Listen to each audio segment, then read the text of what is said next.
I never believed the stories about the East Area rapist until the night he broke into my home. My name is Jennifer. I'm 54 years old now. And what happened to me in Sacramento in 1977 still wakes me up screaming in the middle of the night. It was June 15th, 1977. I was 23, living alone in a small ranch house in the eastern suburbs of Sacramento. I just moved to California from Ohio for a teaching job, full of dreams about sunny weather and a fresh start. The house was perfect. Single story with big windows and a nice backyard. My parents had been worried about me living alone so far from home, but I assured them Sacramento was safe. I'd heard whispers about the attacks. Women in the neighborhood talked about them in hushed voices at the grocery store. A masked man breaking into homes, tying up victims, ransacking houses. But it always seemed like something that happened to other people in other neighborhoods, never to me. That night, I'd gone to bed around 11 p.m. after watching some TV and grading papers. My bedroom window was open just a crack because June nights in Sacramento could still be warm. I remember falling asleep thinking about my summer vacation plans. I woke up to a flashlight beam in my face and something cold and metal pressed against my temple. A gun. "Don't scream," a voice whispered. "Don't make a sound, or I'll kill you." My entire body went rigid with terror. Through the blinding light, I could make out a dark figure wearing a ski mask. He was already in my bedroom, standing right next to my bed. How long had he been watching me sleep? He grabbed my wrist with his free hand and yanked me out of bed. His grip was vice-like, bruising. "Where's your money? Where's your jewelry?" My voice came out as a whisper. "My purse is in the kitchen. Please just take what you want and go." "Shut up," he hissed. Then he pulled out a length of cord from his pocket. Shoelaces, I realized later. He'd brought them with him. He'd planned this. He tied my hands behind my back so tight the cord bit into my skin. Then he forced me to lie face down on the floor and tied my ankles.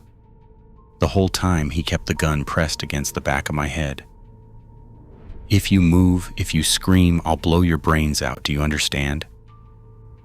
I nodded, tears streaming down my face onto the carpet. Then he left the room. I could hear him moving through my house, opening drawers, rifling through cabinets. He was in the kitchen, then the living room, then my bathroom. He seemed to know exactly where everything was, like he'd been in my house before. That's when the real horror hit me. He had been in my house before, while I heard him eating. He had found the leftover Chinese food in my refrigerator and was having a snack while I lay on my bedroom floor, bound and terrified, waiting to find out what he would do next. 20 minutes passed, maybe 30. It felt like hours. Then he came back into the bedroom. "I'm going to ask you some questions," he said, his voice eerily calm. "And you're going to tell me the truth. Where do you keep your jewelry?" "Top drawer of my dresser," I whispered. "Please just take it and leave." "How much money do you have in the house?" "Maybe $40 in my purse, that's all." He moved to my dresser. I heard drawers opening. Then he walked back over to me, and I felt him crouch down beside me. "You live here alone?" he asked. My blood ran cold. "No," I lied. "My boyfriend will be home soon. He works night shifts." He laughed, a quiet, chilling laugh. "Nice try. I've been watching you for 2 weeks. You live alone. No boyfriend, No roommate, just you. 2 weeks. He'd been stalking me for 2 weeks. I could do anything I want to you right now, he continued. Nobody would hear you scream. Nobody would come help you. I was shaking so hard my teeth were chattering. Please, I begged. Please don't hurt me. For a long moment, there was silence. Then I heard police sirens in the distance. They were far away, probably responding to some other call, but they were getting closer. The man's breathing changed. He stood up quickly.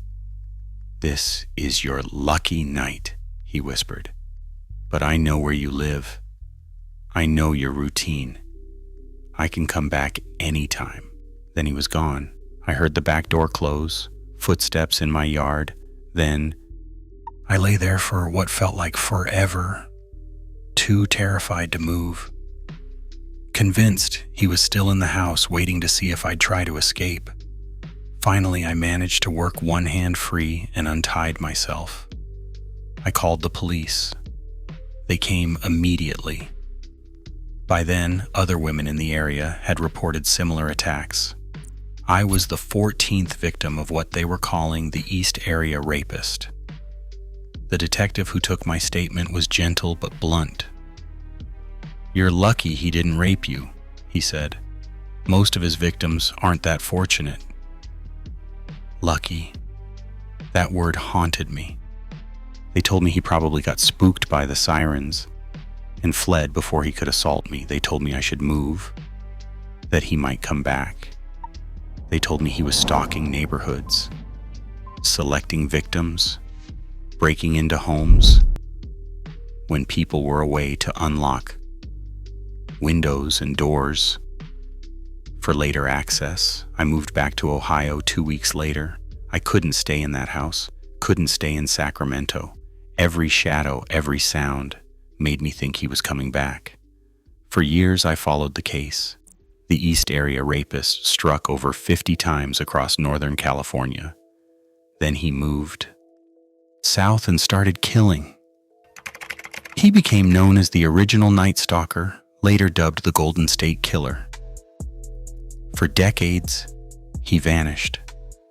Survivors like me lived in constant fear, wondering if he'd come back. Then in 2018, they arrested Joseph James DeAngelo, a 72-year-old former police officer. DNA proved he was the killer. He'd been living a normal life for 40 years while we lived in terror. When I saw his face on the news, I felt sick. He looked like anybody's grandfather. But I recognized those cold eyes. He's serving life in prison now. But I still check my locks 3 times before bed. I still wake up at 3 a.m., convinced someone is in my house. I still sleep with a baseball bat next to my nightstand. Because I know the truth most people don't want to accept. Monsters are real. They look like your neighbor, your co-worker, the guy next door. Joseph DeAngelo was a police officer while committing these crimes. He was supposed to protect people. Instead, he terrorized California for over a decade. I was lucky. I survived. But I'll never forget that night when evil stood in my bedroom. And I realized safety was just an illusion. So if you live in California or anywhere really, lock your doors. All of them. Check your windows. Pay attention to people who seem to be watching you. Trust your instincts. Because the Golden State Killer was finally caught. But there are others out there. There always are.